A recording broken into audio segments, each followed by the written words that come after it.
So, nakabalik na ako sa bahay nila, mahal. Kasi hinatid ko yung kapatid niya sa school. So, kita niyo naman, wala pa rin siya rito sa baba. So, ang gagawin natin, pupuntahan natin siya sa taas. Diyos ko po. Tignan natin kung tutulog pa or what. Ay, naku. Guess what, guys? 12:45 in the afternoon.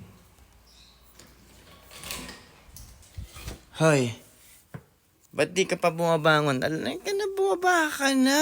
Kakain na. Ano, pambihira naman. Ano, sleeping princess ka pa dyan? Sleeping beauty? Ha? Tara na. Hug. Di ka pa nga bumababa. Hug. Hug. Sus. Dali na, tara na.